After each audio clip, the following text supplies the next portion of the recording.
নমস্কার, welcome to my channel. Soma's aroma বিঞ্জের পক্ষ থেকে আমি সোমা বলছি। ডাল বা ভাতের সাথে অথবা রুটি, লুচি, পরোটার সাথে ভাজাভুজি খেতে আমরা সকলেই খুবই পছন্দ করে থাকি। তাই আজকে আমি শেয়ার করব চটপটা বেগুন ভাজার একটা রেসিপি। তবে সাধারণত বেগুন ভাজার সময় প্রচুর তেল লাগে।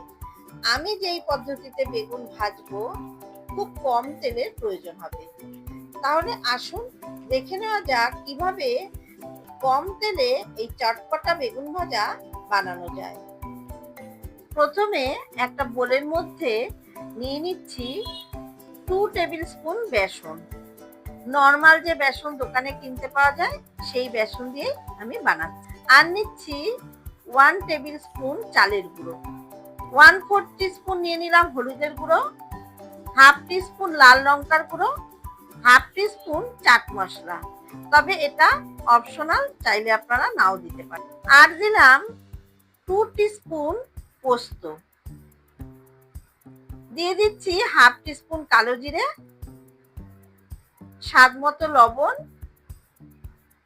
আর সামান্য একটু গুঁড়ো করে নেওয়া চিনি।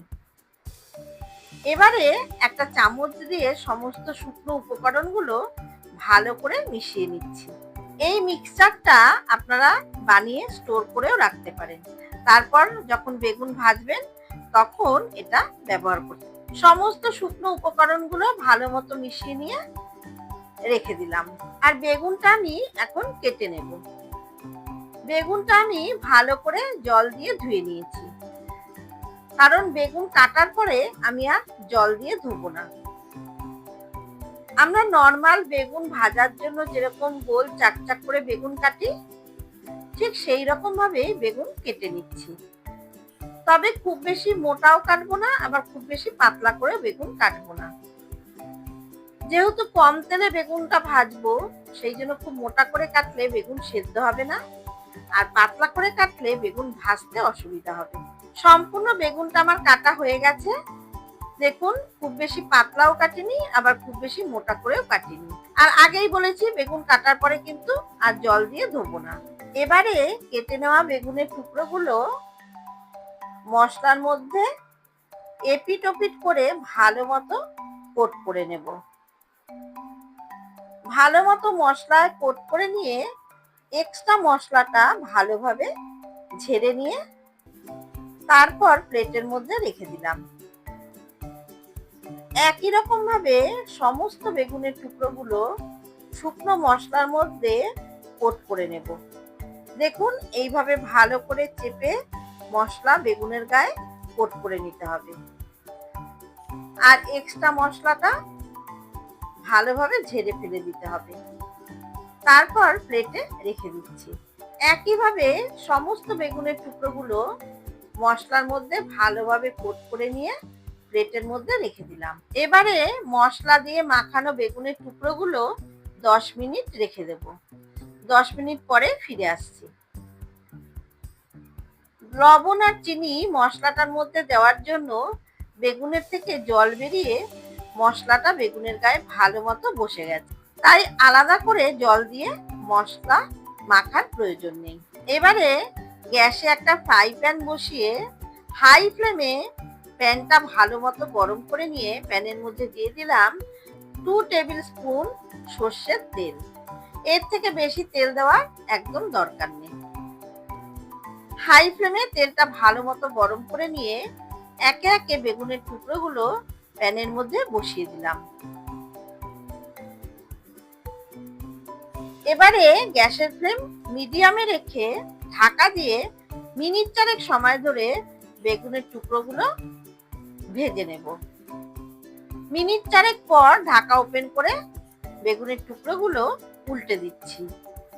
এক পিঠ সুন্দর ভাজা হয়ে গেছে।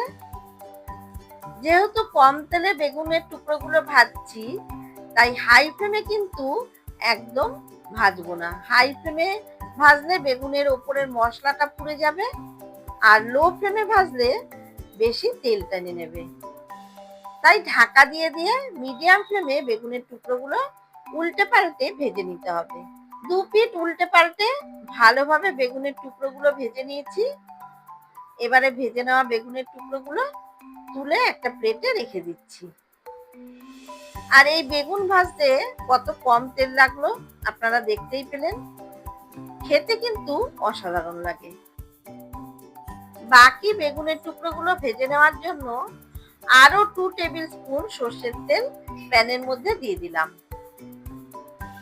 তেলটা ভালো মতো গরম করে নিয়ে বেগুনের টুকরোগুলো তেলের মধ্যে একইভাবে ভেজে নিয়ে তুলে নিলাম। সমস্ত বেগুনের টুকরোগুলো আমার ভেজে নেওয়া হয়ে গেছে। এবারে গরম গরম ডাল ভাতের সাথে অথবা রুটি লুচি পরোটার সাথে পরিবেশন করে দেব। আমার আজকের এই সহজ পদ্ধতিতে তৈরি চটপাটা বেগুন ভাজা রেসিপি আপনাদের কেমন লাগলো অবশ্যই জানাবেন। ভালো লাগলে বাড়িতে একবার ট্রাই করুন। আমার রেসিপিগুলো যদি ভালো লেগে থাকে তাহলে অবশ্যই আমার চ্যানেল সাবস্ক্রাইব করবেন। পাশে থাকা বেলটাতে প্রেস করে অল নোটিফিকেশন অন করে রাখবেন। তাহলে এরকম নিত্য নতুন রেসিপির আপডেট সবার আগে আপনার কাছে পৌঁছে যাবে। ভিডিওটা সম্পূর্ণ দেখবেন, লাইক করবেন, কমেন্টস করবেন আর বন্ধুদের সাথে প্রচুর শেয়ার করবেন। ধন্যবাদ।